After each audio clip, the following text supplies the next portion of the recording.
Bonsoir à tous, l'heure du 7-8 journal sur TV 78. Nous sommes le mardi 14 novembre. Tout de suite, les titres de l'actualité locale. 10 villes des Yvelines sont équipées par le système d'autopartage. Le service Autolib fait l'objet de nombreuses critiques dans le département.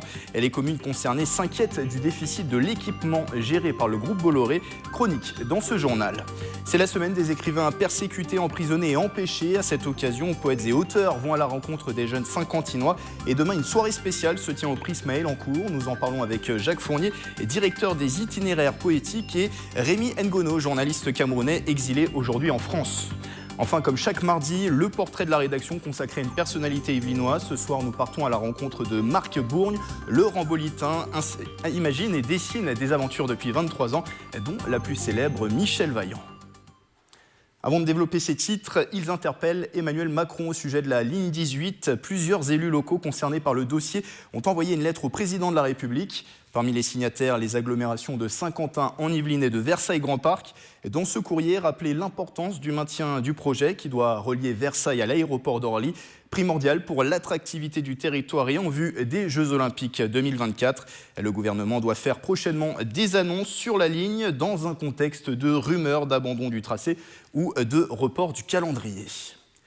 Avec moi en plateau, Arthur Königsberg, bonsoir. Bonsoir. Vous êtes le responsable du pôle formation des jeunes avec Macron 78. Alors vous êtes venu nous parler de la grande marche des JAM. C'est testé en ce moment, ça va être testé dans les Yvelines, on va voir ça dans un instant. Petite réaction peut-être sur l'actualité politique du jour. Une centaine d'adhérents de La République En Marche va quitter le mouvement. Ce sont de simples adhérents, mais aussi des élus, animateurs de comités locaux. Dans une tribune, ils dénoncent le manque de démocratie au sein de la République En Marche. Qu'est-ce que ça vous inspire ? Vous savez, Georges Clemenceau avait cette formule, Georges Clemenceau dont on parle beaucoup ces derniers temps, avait cette formule « Échouer, c'est abandonner avant d'avoir réussi ». Et je pense que pour imposer la démocratie chez En Marche, il fallait rester dans le mouvement, car on change les choses de l'intérieur et non de l'extérieur. Et si notre parti ne marchait pas à l'heure actuelle, s'il n'y avait pas de véritable démocratie, alors je ne saurais expliquer pourquoi 166 000 adhérents supplémentaires se sont joints au mouvement depuis l'élection d'Emmanuel Macron. Pas de recul du mouvement, du coup, non, aucun, selon vous ? Aucun. Alors, vous êtes venu pour cette actualité parler d'une action lancée dans les Yvelines, c'est la Grande Marche des JAM. Quel est le principe de cette Grande Marche ? Alors, le principe, c'est de s'inspirer véritablement de la Grande Marche qu'avait lancée Emmanuel Macron lorsqu'il a lancé le mouvement En Marche. C'est-à-dire qu'il allait dans toute la France, c'est ça, aller dans toute la France, poser des questions et essayer de convaincre des gens, les convaincre aussi d'aller voter. Alors nous, notre démarche est un peu différente et notre philosophie aussi. C'est-à-dire que nous, on va se concentrer principalement sur les quartiers populaires et les territoires ruraux. Et du coup, seulement sur le département des Yvelines ? Pour l'instant, c'est testé jusqu'au 16 décembre dans les Yvelines. On a jusqu'au 16 décembre pour rendre une synthèse de nos travaux. Et ensuite, le national évaluera notre synthèse. Et ce projet pourrait faire l'objet d'être étendu au niveau national et donc d'aller partout en France à la rencontre des citoyens des quartiers populaires et des zones rurales. C'est ça, c'est une initiative finalement des jeunes avec Macron 78. Oui, c'est complètement une initiative. Qui a été validée par le bureau national et là, ça va être testé justement sur les Yvelines, avant peut-être de l'étendre au niveau national. Pourquoi il est important selon vous de se rendre sur place pour faire un diagnostic directement ? Parce que, vous savez, après les élections, généralement, les partis politiques se démobilisent. Et nous, justement, nous voulons continuer à aller sur le terrain, continuer à aller là où les partis politiques ne vont pas hors élection. C'est-à-dire que nous voulons être un véritable thermomètre aussi pour le président de la République et pour le mouvement, pour faire remonter la température de ce qui se passe dans ce qu'on appelle les endroits perdus de la République. Vous avez ciblé justement des Oui, des on a ciblé. Alors on commence dès vendredi à Trappes. J'ai lu tout à l'heure dans un article que Trappes était le bastion de la République des djihadistes. Eh bien, nous voulons aller à Trappes, dans ces quartiers difficiles, parler avec les gens. Il ne s'agit en aucun cas de les convaincre, seulement de les écouter. Parce que ces gens-là ont des choses à nous dire, ils font face à des réalités que nous pouvons mal connaître ou méconnaître, et nous avons la modestie et également l'envie d'aller vers ces gens. Et des rencontres sur place, tout ça, ça va servir à quoi ensuite ? Alors ensuite, on a des questionnaires, on va poser quelques questions, et ensuite, ces questionnaires, on va retravailler dessus et on en fera toute une synthèse. Et cette synthèse, si elle s'étend au niveau national, sera envoyée au président de la République directement. Dernière chose, il nous reste 20 secondes. Une opération réussie, c'est ça? C'est que ça soit ensuite étendu au niveau national? Oui, une opération réussie. À mon avis, pour véritablement peser sur la politique française, il faut que ce soit étendu au niveau national. Merci Arthur Koenigsberg. Je le rappelle, vous êtes le responsable du pôle formation des jeunes avec Macron 78 dans les Yvelines. Dans l'actualité également, un nouveau laboratoire pour l'université Versailles-Saint-Quentin en Yvelines. Les chercheurs en physique l'ont inauguré hier au bâtiment Fermat à Versailles. C'est un espace consacré à l'étude de la matière et dont les outils sont particulièrement à la pointe. Marilène Yapichino. Depuis 6 ans déjà, le bâtiment des sciences de l'université de Versailles-Saint-Quentin en Yvelines accueille un groupe de recherche en physique bien pointu, le groupe d'études de la matière condensée, GEMAC. C'est la recherche fondamentale, c'est pour comprendre la physique de la base, pour après manipuler les matériaux pour des applications spécifiques. C'est pour ça qui est important. Maintenant que tous les équipements sont pleinement opérationnels, l'université a réuni hier des scientifiques concernés par ces recherches pour inaugurer son laboratoire aux outils ultra perfectionnés. En fait, ce qu'il faut savoir, c'est que le laboratoire était à l'origine sur 2 sites. Un site qui était ici sur l'université de Versailles et un site qui était à Meudon. Et donc ces deux sites ont été regroupés en un laboratoire ici. Donc il y a eu de nouveaux locaux et toutes les expériences ont été regroupées ici sur le site de Versailles. Ils sont 34 permanents en blouse blanche à faire de la recherche ici. Des machines impressionnantes comme celle-ci pour recréer des diamants ou celle-ci dont il n'existe qu'un seul autre exemplaire en France disponible à la recherche. 1600 mètres carrés de locaux investis par les 5 équipes de recherche et ouverts aux étudiants les plus curieux. Donc vous voyez, on est au milieu de l'université, c'est-à-dire qu'il y a des amphis et des étudiants qui circulent autour du laboratoire régulièrement. Donc il y a une très forte interaction entre les chercheurs du laboratoire et les étudiants de l'université. Créée en 1991, l'université de Versailles-Saint-Quentin compte 18 000 étudiants répartis sur 5 campus. Avec moi sur ce plateau, Nicolas Kirillovitz, bonsoir. Bonsoir. De la rédaction de TV 78, on va se poser avec vous une question. Est-ce que c'est le début d'un divorce entre les Yvelines et Autolib? Le système d'autopartage est la cible de nombreuses critiques depuis plusieurs mois dans le département. Les collectivités qui proposent le service s'inquiètent notamment du déficit de cet équipement géré par le groupe Bolloré.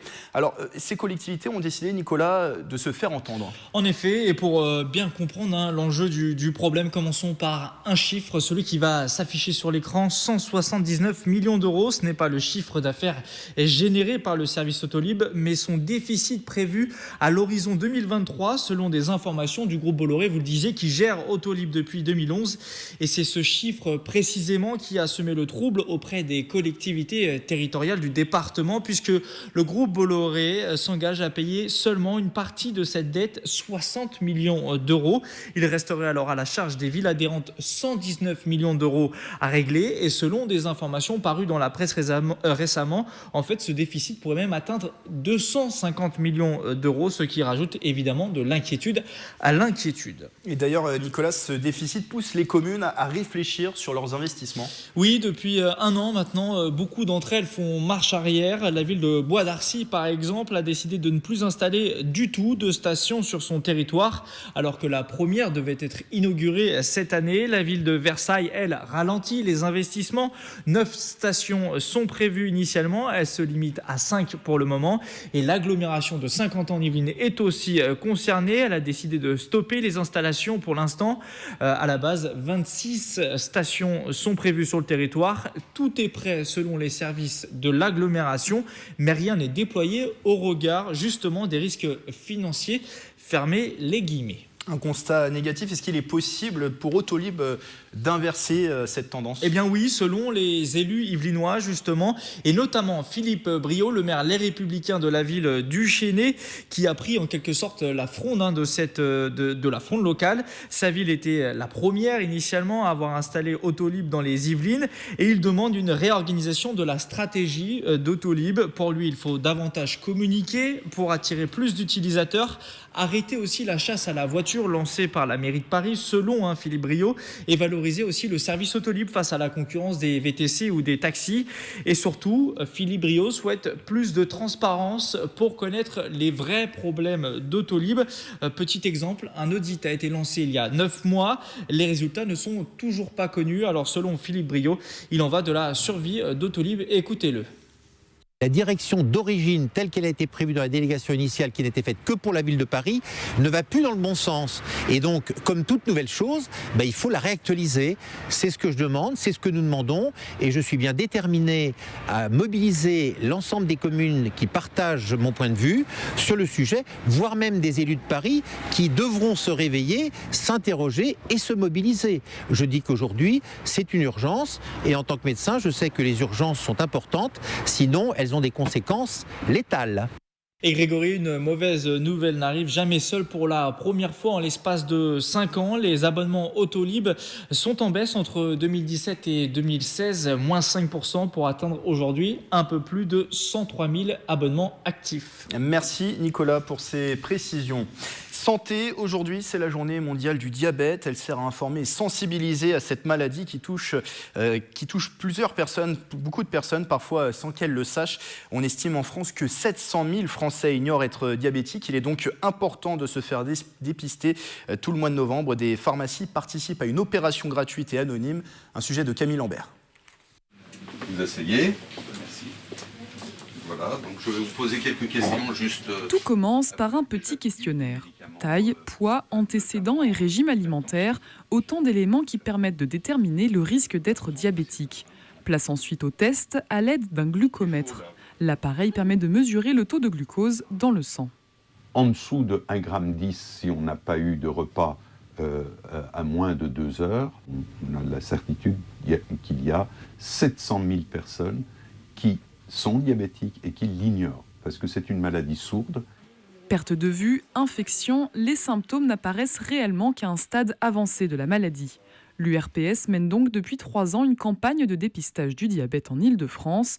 Cette année, le groupement de pharmaciens Pharmavie a permis d'élargir cette opération à toute la France. On est à un petit peu plus de 1000 personnes qui ont été, en tout cas, dépistées. Et sur les 1000, il y a une soixantaine de personnes qui ont une glycémie subnormale et qui ont été donc adressées auprès du médecin. Le diabète, c'est une cause nationale. Donc l'idée étant de sensibiliser les personnes partout en France.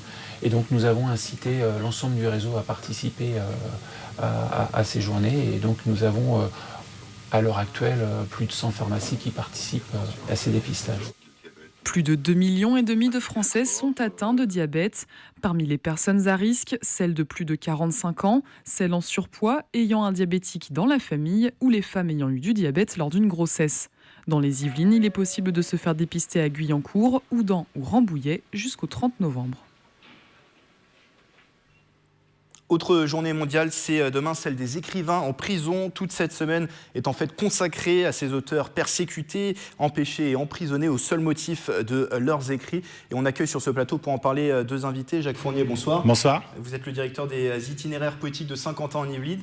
Et nous avons également Rémi Ngono avec nous. Bonsoir. Bonsoir. Journaliste camerounais. Vous êtes exilé en France depuis 13 ans, 12 ans environ maintenant. Alors on va voir ensemble demain cette soirée. C'est une soirée consacrée à ces écrivains persécutés. Juste avant ça, je vous propose de regarder ce sujet. Hier, les élèves du lycée de Villarroy à Guyancourt ont pu rencontrer un journaliste camerounais, vous Rémi Ngono, et un poète syro-kurde. Une rencontre proposée par les itinéraires poétiques de Saint-Quentin en Yvelines. Reportage de Mélanie Poquet et Marie Pantra. J'ai demandé un répit quand ils se sont rués sur moi et m'ont bâillonné avec le cuir de leur ceinture. Témoignages poignants, mots durs, discours pleins d'émotions, les écrivains persécutés racontent leur histoire. Les élèves de seconde et de première du lycée de Villarroy à Guyancourt sont attentifs et prennent des notes. C'est une expérience quand même que nous on ne pourra pas vivre et qu'on vivra sûrement pas. Donc ils nous ont apporté leur expérience personnelle. Émus, les élèves découvrent le vécu de Rémi Ngono, journaliste camerounais persécuté pour avoir dénoncé la corruption dans son pays, et de Golan Haji, un poète kurde syrien, témoin de la persécution en Syrie. J'ai été émue par la persévérance des écrivains et tout. Genre ils sont persécutés, mais ils continuent quand même et je trouve ça vraiment beau. Une rencontre riche, non seulement pour les élèves, mais aussi pour les écrivains. Pour moi, je suis curieux de savoir ces avis de ces générations. Quand je discute ces idées avec le public jeune, je me trouve quelquefois comme des surprises parce que pendant cet échange, je me trouve dans un autre endroit pour penser de ces idées très importantes dans notre époque. Avec moi sur ce plateau, je le rappelle, 2 personnes que l'on a vues dans ce sujet. Rémi Ngono, qui est journaliste camerounais, exilé en France depuis 12 ans environ, et également Jacques Fournier, qui est le directeur des itinéraires poétiques de Saint-Quentin-en-Yvelines. Alors demain est organisée la 7e soirée des écrivains persécutés. C'est au Prisme à Elancourt à partir de 20h, un événement exceptionnel dont on parle dans un instant. On l'a dit, Jacques, une semaine consacrée sur Saint-Quentin-en-Yvelines à ces écrivains persécutés, emprisonnés et empêchés. On le voit dans ce reportage.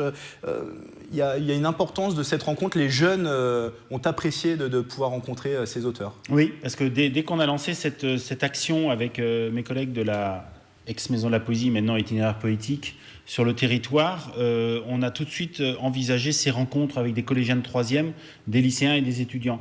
Ça fait que cette semaine, par exemple, on va faire... nos 4 invités vont rencontrer 650 jeunes. Et ce qu'on souhaite, c'est laisser des traces. Et les traces, on les voit sur le moment même, leurs réactions, leur silence aussi, leur regard, parfois gênés devant quelques moments racontés par nos invités, parce que c'est pas toujours facile à vivre. Les échanges aussi, les retours qu'on peut avoir, et c'est essentiel, parce que c'est eux qui vont construire le monde de demain, et il faut qu'ils fassent en sorte que le monde de demain soit meilleur que celui d'aujourd'hui. Et on le fait en rapportant la parole de ces gens qui ont choisi de dire non à l'obscurantisme, au totalitarisme, et il faut qu'ils soient vigilants par rapport à tout ce qui se passe dans le monde actuellement. Rémi, on parle de votre histoire dans un instant, mais témoigner auprès des jeunes, c'était quelque chose d'important pour vous ? Très important dans la mesure où la jeunesse, quoi qu'on dise, c'est l'avenir de demain. Et on ne peut pas vivre avec le passé, il faut plutôt jardiner le futur. Les expériences que nous vivons constituent pour eux aussi ce qu'on peut appeler un cri de détresse, pour qu'ils sachent que parfois, dans certains pays qui sont encore plongés dans le totalitarisme, dans l'obscurantisme, qu'il y a des individus qui ont besoin de cette liberté. Et eux, parfois, dans certaines chaînes de télé, ils n'ont pas la possibilité de voir toutes ces choses-là parce qu'ils prennent cela comme si c'était une mise en scène, comme si c'était des histoires illusoires, comme si c'était totalement du cinéma. Et lorsqu'ils se retrouvent devant moi, ils sont totalement surpris et abasourdis qu'à cette époque, qu'on puisse encore vivre des scènes aussi délirantes et qu'on puisse empêcher à l'être humain d'exercer le droit le plus universel, à savoir la liberté d'expression. Justement, votre liberté d'expression, on vous a interdit de l'exercer au Cameroun. Votre histoire personnelle, vous avez quitté le Cameroun en 2005, vous avez subi des pressions, vous avez même été contraint à ne plus exercer votre métier. Pendant 6 mois, vous avez été emprisonné, condamné pour appel à la rébellion, commentaires tendancieux et outrage au chef de l'État, Paul Biya. Et en fait, tout ça pour avoir dit dans une émission satirique des choses, pour avoir condamné certaines choses qu'il fallait mettre en avant. Justement parce que dans le régime dictatorial, il faut savoir que la parole ou l'écriture est synonyme d'une bombe. Parce que les mots sont plus forts que Voilà, justement, parce que pour eux, un coup de lance peut blesser, mais un mot tue en dictature. Donc, justement, parce que je me suis retrouvé dans un régime beaucoup sanguinaire, un régime de l'oppression, faut-il le dire, le Cameroun n'a connu que 2 chefs d'État, et ces 2 chefs d'État, eux tous, ils n'ont jamais pratiqué les méthodes qu'on peut parler de démocratiques. Et moi, ayant constaté que ça ne fonctionnait pas, j'ai donc créé une émission qu'on appelait le Condré Show. Et là, il y avait juste une rubrique qu'on appelait le coup franc. Le fait de pouvoir dire stop à la corruption, stop au népotisme, stop à ce qu'on peut appeler la maltraitance, les détournements, que tout cela, justement parce que le poisson pourrit par la tête, le régime s'est senti totalement attaqué. Et bien sûr, quand le régime est attaqué, je deviens ce qu'on peut appeler une tumeur cancérigène qu'il faut tout de suite annihiler. Et quand on subit des pressions, justement, on vous pousse à arrêter votre métier, vous avez été contraint d'arrêter votre métier sur place, ça donne encore plus envie de témoigner. Vous n'avez pas eu du tout de doute à ce moment-là? Il faut savoir que les êtres humains, surtout nous qui sommes qui n'avons qu'un seul instrument de travail, la parole, nous sommes comme les perdrix. Les hautes herbes peuvent étouffer la perdrix, mais ne peuvent pas étouffer ses cris. Donc plus on a voulu m'étouffer, plus j'ai voulu crier plus fort. Donc chaque fois, avant que je n'aille en prison, j'ai quand même été arrêté 14 fois. Et quand on dit arrêté 14 fois, c'est comme si on venait prendre le plus grand taliban du monde, le plus grand terroriste ayant des bombes. Et bien sûr que c'est l'armée qui vient avec la police pour non seulement me ridiculiser devant mes collaborateurs. Vous étiez l'ennemi d'État, finalement. Voilà, j'étais l'ennemi d'État avant d'aller dans une prison qu'on appelle quand même le Kosovo. Imaginez, nous sommes au Cameroun et on appelle une prison le Kosovo, c'est-à-dire que j'étais dans une cellule, comme je le dis, de 4 mètres sur 5 pour 47 personnes et j'étais la 48e personne à dormir à même le sol. Et donc vous êtes en France depuis 2005, il nous reste déjà 1 minute dans cet entretien. Il faudrait bien sûr plus de temps, votre histoire est assez riche pour en parler. Mais Jacques Fournier, peut-être un mot sur la soirée de demain, cette soirée des écrivains emprisonnés, empêchés et persécutés, je n'avais plus le mot. Rémy Ngono sera aux côtés d'autres poètes. Voilà, sera aux côtés d'autres écrivains qu'on avait invités, Ala Mohamed, poète et cinéaste syrienne, Jolan Haji Hussein, que vous avez vu dans le film, qui est kurde de Syrie, et Kazem Shariari, dramaturge et poète iranien. Et ils seront accompagnés d'une jeune musicienne très talentueuse qui s'appelle Naïsam Jalal, joueuse de flûte traversière. Et toute la soirée sera animée par Catherine Poimbert, avec laquelle nous collaborons depuis très longtemps. Il faut savoir aussi que cette semaine est possible parce que nous avons des partenaires. C'est la maison des journalistes à Paris et Amnesty International qui sera présente aussi à la soirée, ainsi que la librairie Le Pavé du Canal qui permettra de présenter quelques livres de nos invités, mais aussi d'autres écrivains qui connaissent ou ont connu la persécution dans leur pays. Et je remercie la direction du Prisme de nous accueillir dans son théâtre pour cette soirée à 20h demain soir. C'est déjà la fin de cet entretien. En tout cas, pour plus d'informations, vous pouvez vous rendre sur le site internet des itinéraires poétiques de 50 ans en Yvelines qui s'affiche en bas de l'écran. Merci à vous deux, Jacques Fournier et Rémy Ngono, d'avoir été avec nous. Et on vous retrouve donc demain dès 20h au Prisme d'Elancourt pour cette soirée des écrivains persécutés. Entrée libre. Entrée libre, c'est important de le préciser. Merci. Merci bien. Alors c'est notre rendez-vous du mardi, le portrait de la rédaction sur une personnalité yvelinoise. Lui est rambolitain depuis 50 ans. Il imagine et dessine des aventures qui vous entraînent dans des mondes de pirates, en Alaska ou dans des courses automobiles. Marc Bourgne scénarise et dessine des bandes dessinées depuis 23 ans. Parmi les plus connus, Michel Vaillant, portrait de Marie Pantra, Camille Lambert et Mélanie Poquet. La foule devant le château de Buc pour le festival de bande dessinée. Plus de 8000 passionnés pour rencontrer notamment Marc Bourgne, présent chaque année pour dédicacer. Les réactions des gens, parce que nous on travaille chez nous, tout seul. C'est un travail très solitaire, hein, c'est comme un écrivain par exemple. Et donc il y a moyen d'avoir des retours avec le public sur les réseaux sociaux, les choses comme ça, même si ça fait très peu de temps que je me suis décidé à me mettre sur les réseaux sociaux. Mais bon, c'est toujours plus sympa de voir les gens en vrai. C'est ici, dans son atelier à Rambouillet, que Marc Bourgne crée. Ce jour-là, il travaille les planches d'un nouvel album.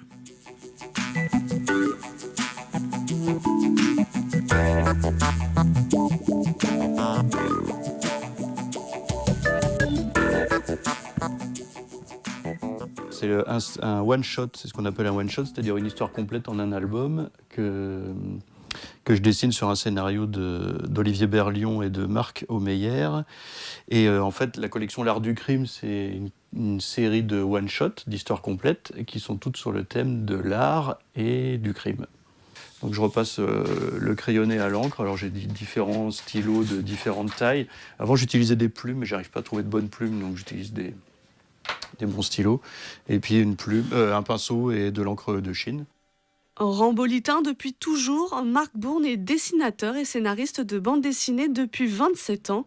Une carrière débutée à 23 ans qui a vu naître une 50aine d'albums. Je suis autodidacte. Ouais. J'ai fait des études d'histoire en fait, donc j'ai une maîtrise d'histoire à la Sorbonne. Mais j'ai fait des études d'histoire pour avoir un métier, à savoir prof d'histoire géo, le temps de réussir à percer dans la BD. Sauf que j'ai été enseignant un trimestre seulement, puisque le premier projet que j'ai envoyé aux éditeurs a été pris chez Dargaud, donc c'était ma première série. Le premier album, c'est celui-ci, La Grande Terre, dessinée et écrite en 4 mois. Mais la BD est une vocation découverte à 10 ans. Le premier album que j'ai lu, c'était Le Crabe aux pinces d'or. Donc, c'est pas très original, mais bon, c'était ma première BD, qui était un vrai choc. C'était évidemment un album de Tintin. Donc, j'ai été très fan d'Hergé, je le suis toujours d'ailleurs. Parmi ses inspirations, Tintin donc, mais aussi Alix de Jacques Martin, Blueberry dessiné par Jean Giraud ou encore le Michel Vaillant de Jean Graton, un héros qu'il dessine aujourd'hui avec Benjamin Beneteau depuis 6 tomes. Des planches qui rappelleront à certains quelques souvenirs. C'est la fin de ce 7-8 journal. Reportage et replay à retrouver sur notre site internet et notre application mobile TV78. Excellente soirée à tous.